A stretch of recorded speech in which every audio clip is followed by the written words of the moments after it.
الحمد لله كفى وسلام على عباده الذين اصطفى أما بعد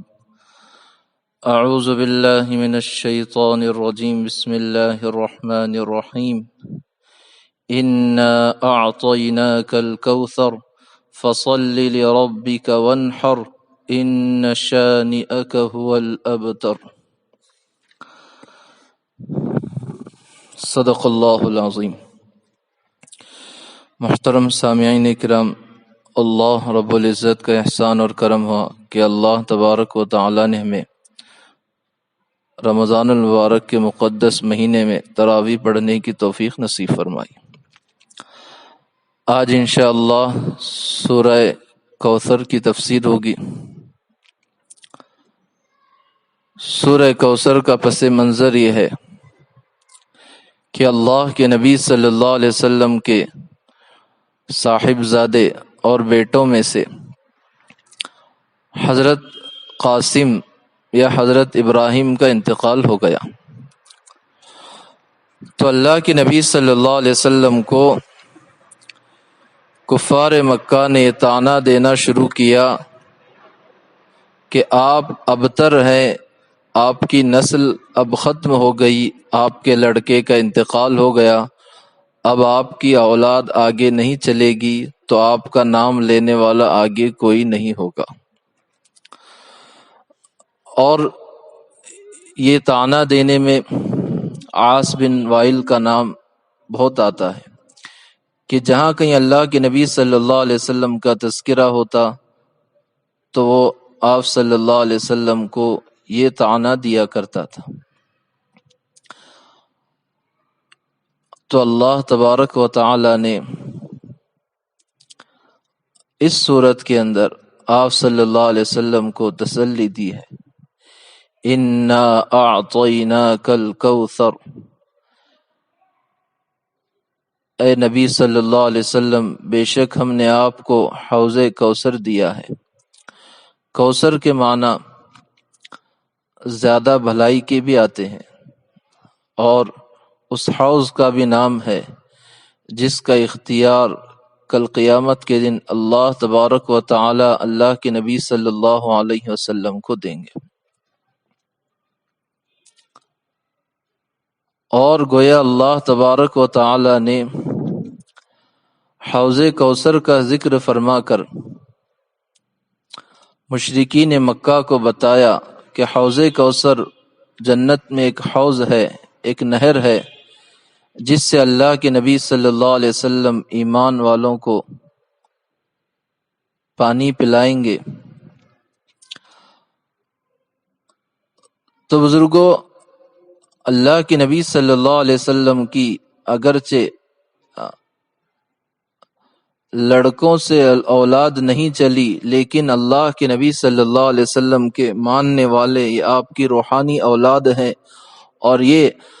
قیامت تک آپ کا نام لیتے رہیں گے، اور انہی کو اللہ کے نبی صلی اللہ علیہ وسلم کل جو ہے حوض کوثر سے پانی پلائیں گے۔ حوض کوثر کے بارے میں آتا ہے کہ ایک روز نبی کریم صلی اللہ علیہ وسلم مسجد میں تشریف فرما تھے کہ آپ پر نیند کی کیفیت طاری ہوئی، پھر آپ ہنستے ہوئے آپ نے سر مبارک اٹھایا۔ ہم نے پوچھا اللہ کے نبی آپ کے ہنسنے کا کیا سبب ہے؟ تو آپ صلی اللہ علیہ وسلم نے فرمایا کہ آج مجھ پر ایک سورت نازل ہوئی ہے۔ صحابہ نے پوچھا کون سی سورت؟ تو آپ نے فرمایا سورہ کوثر۔ پھر آپ نے فرمایا تم جانتے ہو کہ کوثر کیا چیز ہے؟ صحابہ نے عرض کیا کہ اللہ کے نبی ہم تو نہیں جانتے۔ تو آپ نے فرمایا کہ یہ ایک جنت کی نہر ہے جس کا میرے رب نے مجھ سے وعدہ کیا ہے، اس میں بہت سارا خیر ہے، اور وہ حوض ہے جس پر میری امت قیامت کے روز پانی پینے کے لیے آئے گی، اور اس کے پانی پینے کے برتن آسمان کے ستاروں کی تعداد میں ہوں گے۔ اس وقت بعض لوگوں کو فرشتے حوض سے ہٹا دیں گے تو میں کہوں گا کہ میرے پروردگار یہ میری امت ہے، تو اللہ تعالیٰ فرمائیں گے کہ آپ نہیں جانتے، انہوں نے آپ کے بعد نیا دین اختیار کیا ہے۔ تو بزرگوں، حوض کوثر کی مسافت بہت آئی ہے، اور اس کے جو ہے پہلے جو ہوں گے وہ آسمان کے ستاروں کے برابر ہوں گے۔ گویا اللہ تبارک و تعالی جو ہے اتنے بڑے حوض کا اختیار آپ کو دیں گے، اور آپ کی روحانی اولاد اس سے پانی پیے گی، تو بزرگوں ایک گویا یہ ماننے والے آپ کے جو ہے قیامت تک رہیں گے۔ اور آگے اللہ تبارک و تعالی نے فرمایا فَصَلِّ لِرَبِّكَ وَانْحَرْ، کہ گویا آپ کو ایک نعمت ملی ہے حوض کوثر کی، آپ جو ہے اس کی نعمت کے شکر گزاری میں فَصَلِّ لِرَبِّكَ، اپنے رب کے لیے آپ نماز پڑھیے، وَانْحَرْ، اور قربانی کیجیے۔ نعمت سب سے بڑی ملی تھی تو شکرانے میں جو ہے عبادت بھی سب سے بڑی ادا کرنے کا حکم ہوا، اور وہ سب سے بڑی عبادت نماز ہے۔ وَانْحَرْ، قربانی کرنے کا حکم ہوا کہ نماز سے جو ہے جانی عبادت ہوگی نماز، اور قربانی مالی عبادت ہوگی، تو دونوں اعتبار سے جو ہے شکر ادا کرنے کا حکم ہوا۔ اور نحر جو ہے خاص طور پر اونٹ کی قربانی کو کہتے ہیں،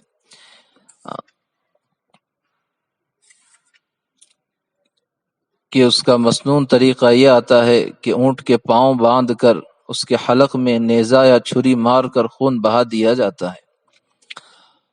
تو گویا اللہ تبارک و تعالی نے جو ہے دونوں اعتبار سے جو ہے عبادت کرنے کا حکم فرمایا، اور آگے فرمایا ان شانئک ھو الابتر، کہ اے نبی صلی اللہ علیہ وسلم آپ کو آپ کی نسل کے ختم ہونے کا طعنہ دینے والے ان کی ہی نسل ختم ہو جائے گی۔ گویا جس میں آپ کے متعلق طعنہ دینے والے عاص بن وائل ہیں، عقبہ ہیں، کعب بن اشرف ہیں۔ ایک تو یہ کہ آپ صلی اللہ علیہ وسلم کی اولاد لڑکوں سے نہیں چلی تو بیٹیوں سے چلی ہے، حضرت فاطمہ رضی اللہ عنہا سے آپ کی اولاد چلی ہے، اور انشاءاللہ قیامت تک چلے گی۔ تو لڑکوں ہی سے اولاد چلتی ہے، نسل چلتی ہے، یہ خیال بھی غلط ہے، بلکہ جو ہے لڑکیوں سے بھی نسل چلتی ہے، تو قیامت تک آپ کی نسل جو ہے اپنی لڑکیوں سے چلے گی۔ اور دوسری بات، اولاد کے چلنے کا مقصد یہ ہے کہ آپ کے جانے کے بعد آپ کو یاد کیا جائے۔ تو بزرگوں، چونکہ نبی پوری امت کا باپ ہوتا ہے، اور امت پوری جو ہے آپ کی روحانی اولاد ہے، اور آپ کے ماننے والے تمام انبیاء سے زیادہ ہوں گے،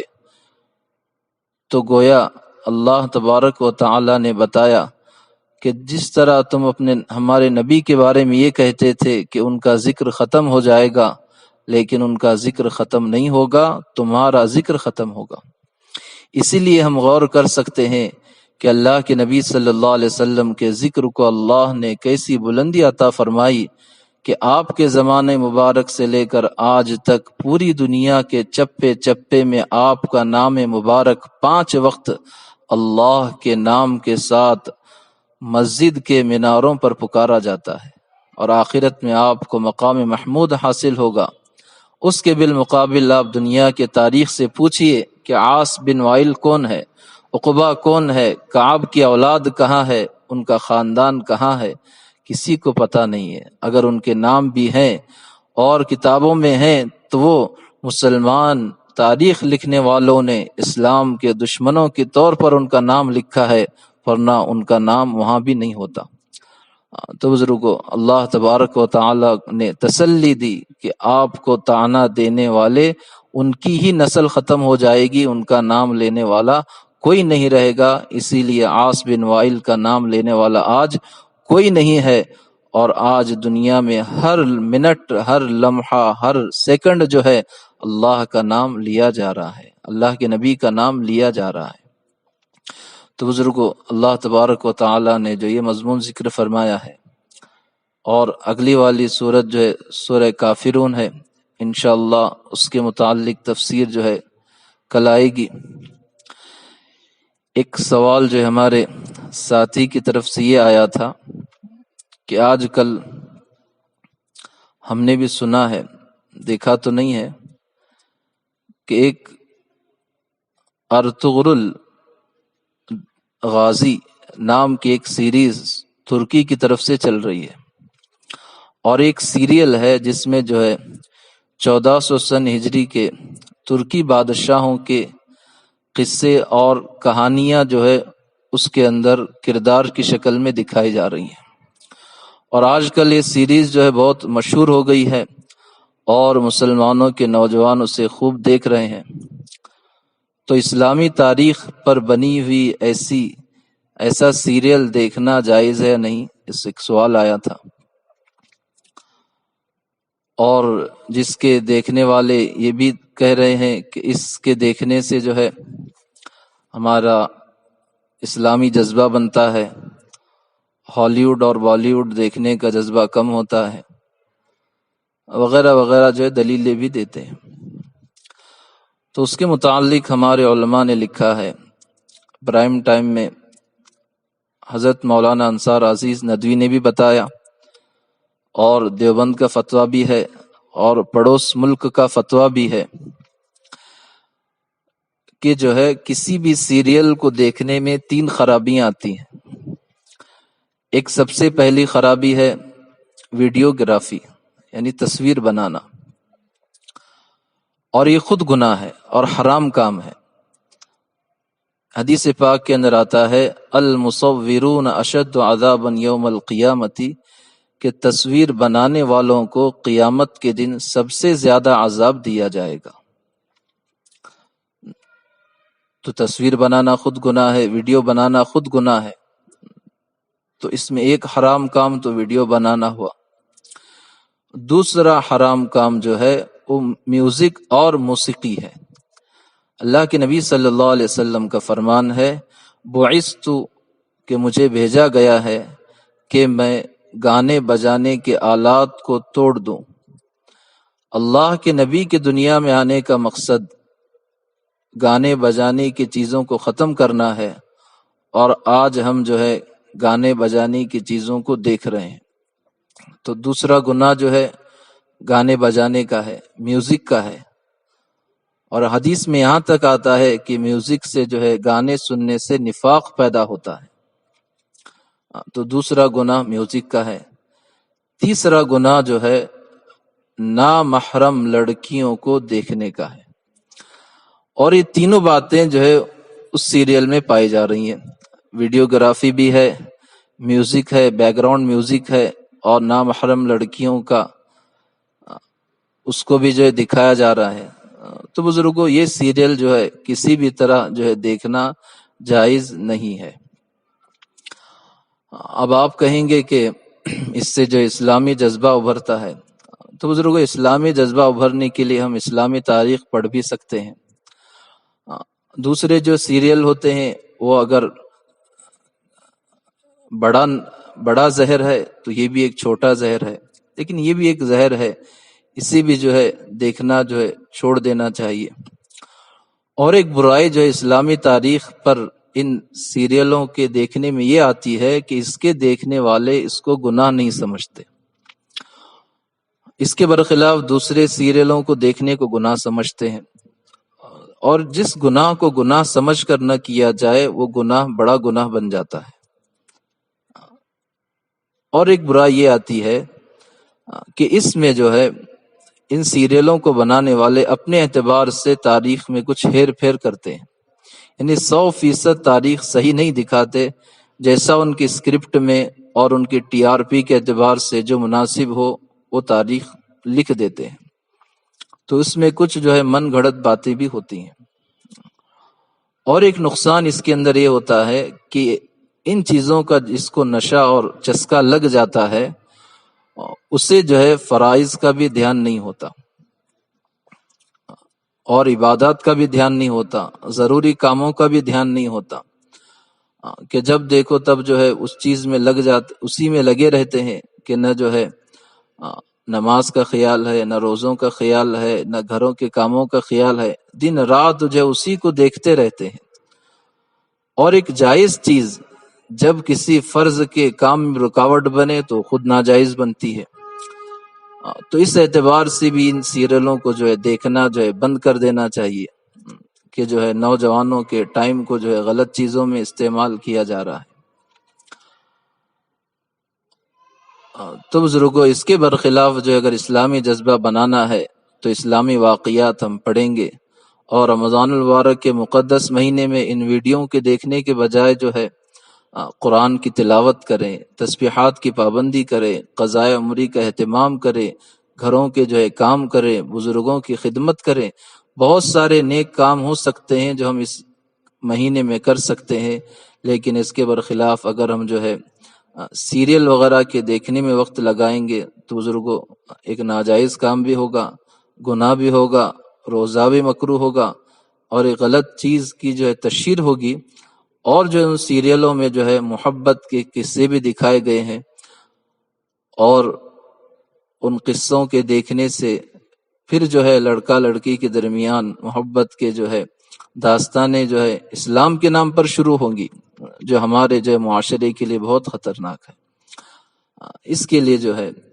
ان سیریلوں کو جو ہے دیکھنے کی جو ہے عادت کو کم کیا جائے، اور جو ہے